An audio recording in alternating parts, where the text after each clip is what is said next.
guys, how are you? It is time for our Tuesday morning edition of the Daily Juice podcast. My name is Matt Peralt here on BettingPros.com. Always being brought to you by BetMGM. You guys can follow me on Twitter at SportsTalkMatt, and we are here on YouTube or wherever you get your podcasts every single morning for 320 consecutive mornings, I think we're up to now. And today is a Tuesday where it's today's a tougher day. I've been going over these lines for the better part of, an hour, 2 hours here, and I don't like this late today. I'm going to give you a couple of plays, couple of leans, things I'm looking at, things I will look to play. We have the Discord bet that I will explain here in a second. I have a baseball play that actually came from our live conversation on the Discord stages from yesterday, a play that I do really like that I'm going to get behind because I've been bad in baseball.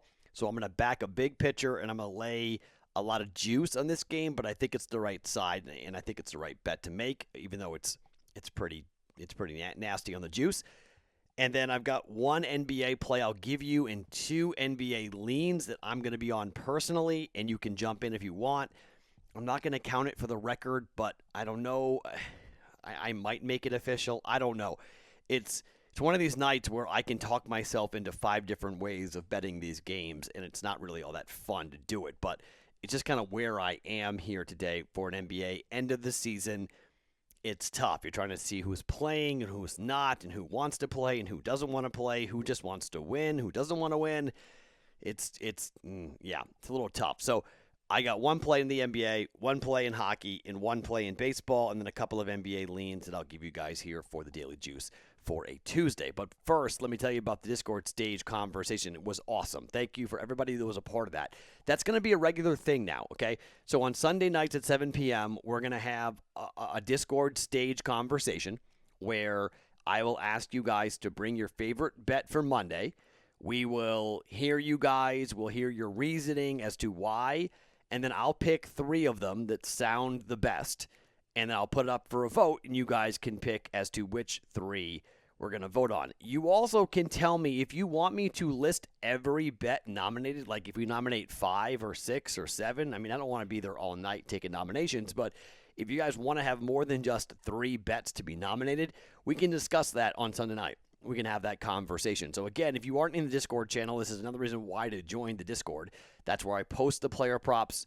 We went 1-1 with the player props last night.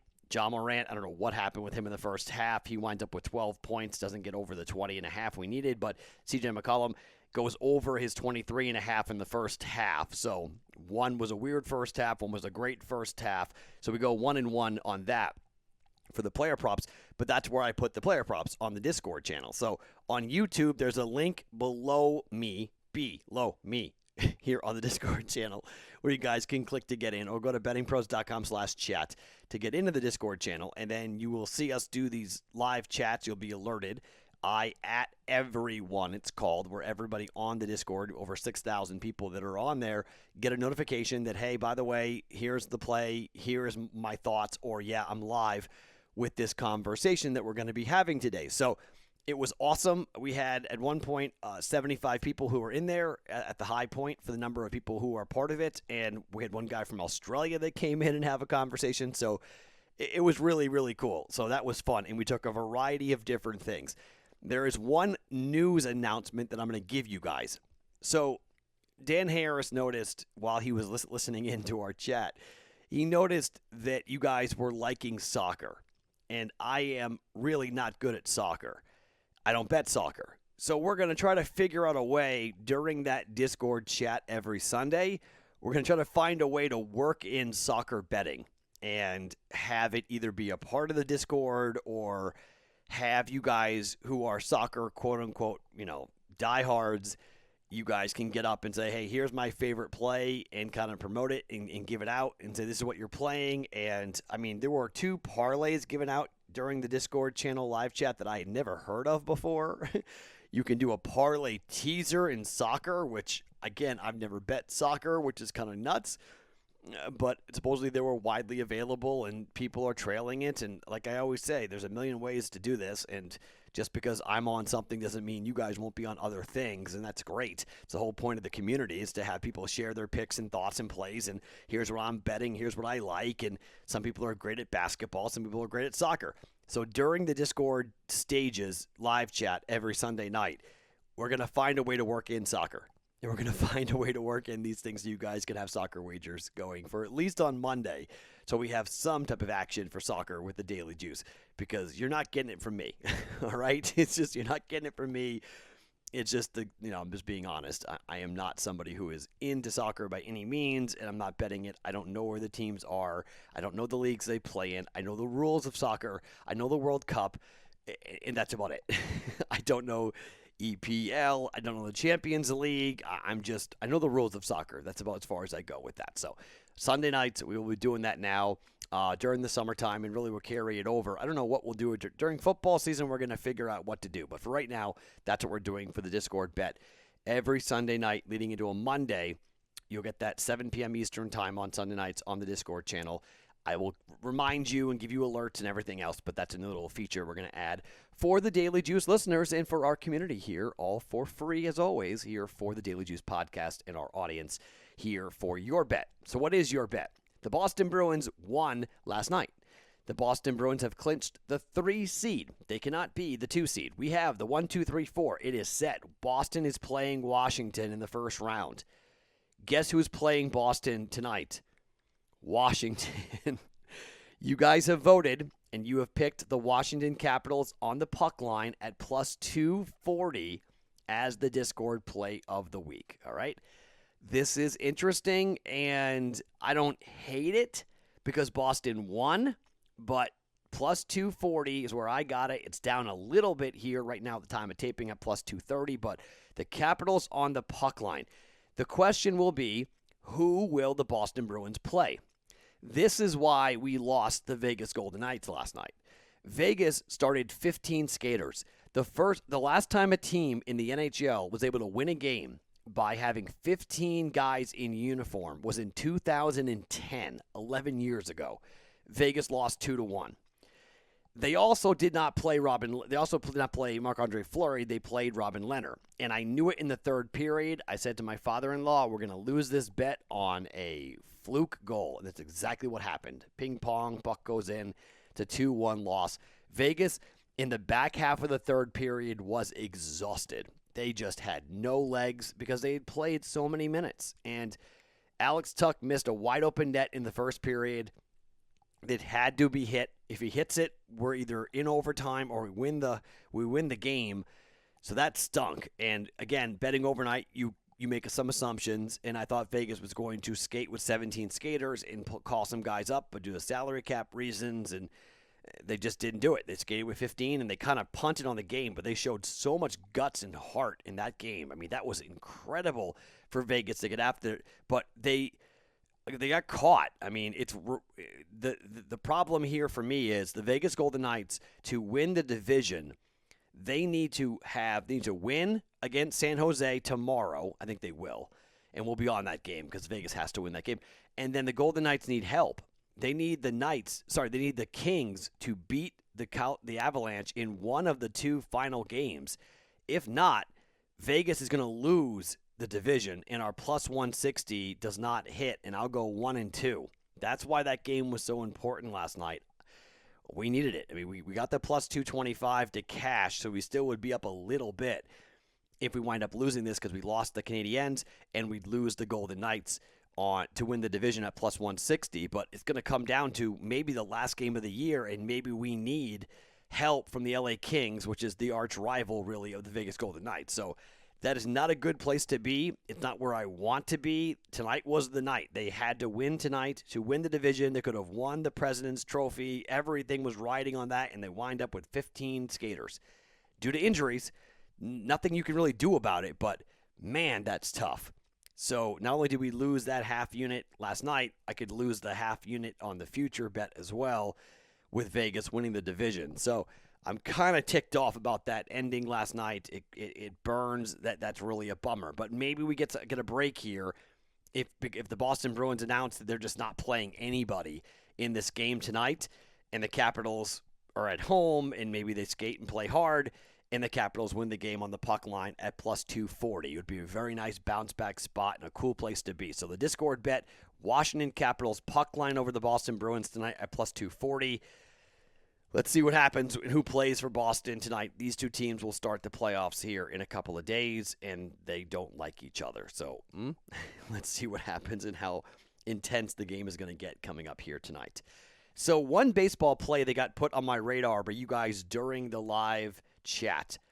The Cleveland Indians with Shane Bieber going up against the Chicago Cubs. Shane Bieber is an absolute machine. A lot of you guys are going to be on his strikeout props today. Everybody bets the over on his strikeout props. Cubs strike out a lot, but this is a National League team that doesn't see Shane Bieber all that much.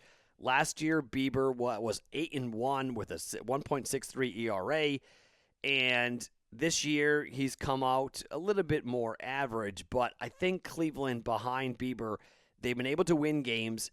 And they're able to, I don't want to say dominate with him on the mound because they won a game 2-1 or 1-0 last time. I mean, it's always kind of a roller coaster ride. And you're like, okay, do you take the Indians to win or do you take the under? And the under is 7. And look, 7 is scary, right? That's a scary number. You're getting into bullpens. I can't bet first fives here just because of when we're betting overnight. And, I don't hate it if you want to jump on the first 5 here with these two teams just because the likelihood of the Cubs scoring a bunch of runs, probably not that likely here on the road. It's going to be kind of a colder day. So I am going to, because I've been so bad with baseball, I'm just going to go ahead and I'm going to take the Cleveland Indians to win this game here. And I'm going to lay the minus 172 juice for Cleveland to win behind Shane Bieber. I hate laying this much juice. This is not what I normally do. I don't want to play the under. I just want to win. That's all I want. I just want a baseball win. So I'm not going to play the run line. I'll pay the juice. If you guys want to do that and switch it up and take the run line, go ahead. I'm just looking for a baseball W. Okay, that's all I'm looking for. I have not been good in baseball by any means, but I think backing the better pitcher with Shane Bieber, and hopefully the bats for Cleveland come to life here a little bit more, and they get a victory rather than kind of suffering through. Hopefully it's not like a 1-0 victory, but that's happened here with Shane Bieber on the mound. I'm taking Cleveland just to win. I'm laying the 172 juice. Indians on the money line against the Cubs at minus 172. All right? And now to the NBA. Only one game I can give you that I like for the podcast, and the rest of them are going to have to be wait and see. Okay, the first that I will tell you about on a wait and see is Boston at home against Miami. This is a system play for me, okay? But no one has a total out here yet due to the fact that Jaylen Brown's out for the year for Boston. We don't know what the total is going to be as of yet. But Boston will be at home getting points. Now, the trend, okay, that I've played is Boston on the road as a dog. The over goes over a lot. But Miami and Boston just played, and they combined for 254 or 245 points. So I need to see what the total is for this game. I could easily see Boston winning, but I also can see Miami just being more talented and Miami having Boston's number per se. The line is 1.5 for Miami. I don't have a great read there, but I want to bet the over in that game, but I need to see what the total is for Boston and Miami. So that's one. Another one is the Clippers minus 11.5 against the Toronto Raptors. Double-digit teams have been covering a lot in the NBA, in particular late in the year. The Raptors are not playing Kyle Lowry. They're punting on this season. I like the under here in this game. I need to see what the total is. I don't like the Clippers laying 11.5, but I do like the under, given that the Raptors aren't going to have firepower, and the Clippers games have gone under consistently, including the last one where we bet the over with the Clippers and the Knicks and the Clippers and got it wrong. I like the under in that game, but again, there's no line out yet, so I can't bet that one as of yet. So Clippers, Raptors, I'm looking for the under. Heat, Celtics, looking for the over. The other one is the Golden State Warriors, who won last night against the Utah Jazz by 3 as 2-point home dogs, catching 5 from the Phoenix Suns, who are in a very similar position to where we are seeing right now with the Utah Jazz. Now, Utah is more banged up than Phoenix is. Jazz are the 1 seed. They will play the winner of the second play-in tournament. The Suns are the 2 seed. They will play the winner of the first play-in tournament. And right now, 1.5 games back, Phoenix of the Utah Jazz. So Phoenix can keep on winning, but most likely they're not going to catch the Utah Jazz. They're just trying to keep themselves above the LA Clippers. They can lose a couple of games. They don't need to really go after it. They've played, they've won 6 of their last 10. They've lost 1. This game for the Warriors is way more important because Memphis plays at the same time. They're staying a half a game ahead of Memphis for the 8 spot, and that 8 spot is really, really important, okay? So Warriors +5, maybe, okay? I'm eyeballing that hard, and I just need to see and make sure everyone's going to play, and I just need to see. I will be on this personally for sure if the Warriors are out there +5 and they've got their full complement of guys and no other issues. We're going +5 with the Warriors personally now. But the official play for the podcast is I'm going to lay a big number here. But the Orlando Magic are awful. All right? They are awful. They are 31-35-2 to the number, but they've lost 3 games in a row to the spread. They're 2-3 against the number over the last 5, 3-6-1 to the number over the last 10. Milwaukee is 2-3 over the last 5 and 5-5 over the last 10 against the number, but Milwaukee hasn't covered in 3 straight games, and they lost by 21 to San Antonio. If you look at the last 3 games for this Orlando Magic's team, they've lost by 32, by 10, and by 36 in the last 3 games. They're ready to play golf. They're done. They don't want to play anymore. They want to go home. They're on the road at Milwaukee. The line is 14.5. I'm laying it. It's a big number, but I think Orlando is completely toast, and Milwaukee is still playing for something. Okay, if you look at the way the bracket's broken down right now, the Nets are the 2 seed. Okay, Nets are 44-24, 1 game up on the Bucks. The Bucks are 43-25, 1 game back. The 3 seed, if you look at the bracket right now, the 3 seed plays the Heat. That's not good. That's a tough matchup. Bucks Heat. You want to play Jimmy Butler in the playoffs? Really? It's much better to be the 2 seed and play the winner of the first play-in tournament. That's what you want. That 2 seed is significant if you can catch somebody. And the Nets are playing tonight with that 1-game lead. And look, the Nets could lose, okay? The Nets are on the road at the Bulls. Zach LaVine is still playing for some reason for Chicago. And they're not playing for anything, but maybe the Bulls want to play spoiler. And if that happens, this game for the Nets is important. And just go out there and play their game and they'll win by 20 points. So it's a big number, but I'm not afraid to lay it simply because who they're playing. Orlando is god-awful. So last 3 games, like I mentioned, they've lost by 32, 10, and 36. Let's see if that continues here. Milwaukee hopefully can cover a pretty big number. I know it's 14, but they've covered double digits before. They covered against, they were on the road against Minnesota. They laid 10. They won by 25. This is the biggest number. Against Houston, they were 17.5-point favorites at home, and they won by 8. So that definitely is concerning to me. But I think this is a chance for everyone, Milwaukee, to kind of get after it here at home and put a good beating down on the Orlando Magic. Orlando might be worse than Houston, to be quite honest. So 14.5 is a big number. It's scary, but this is the game where I feel the most confident just because of who they're playing, and I think Milwaukee wants to get after it and keep playing hard, and I think Orlando's done. So I'm going to lay the 14.5. Those 3 games I am eyeballing. I don't know what I'll do, if I'll make any of them official or not, but I'm going to be looking at them hard. Boston, Miami over. Clippers, Raptors under. I like that better than the Boston-Miami game. And then Warriors +5. I'll be on that personally for sure. I don't know if I'll make that official or not, but I will be on that for sure. And then the 2 player props as well coming up in the Discord channel a little bit later on today. Okay, so Washington Capitals puck line +240 is the Discord bet. Indians -172 on the money line. And the Milwaukee Bucks -14.5 against the Orlando Magic, who I think are toast. Milwaukee to win big and cover that 14.5-point line coming up here tonight. here for our 3 plays officially, plus the 2 Discord plays and maybe an add-on or 2. We'll see how the NBA day goes for us on a Tuesday. My name is Matt Peralta. You can follow me on Twitter at SportsTalkMatt. Each and every morning, it's the Daily Juice Podcast right here on BettingPros.com, brought to you by BetMGM.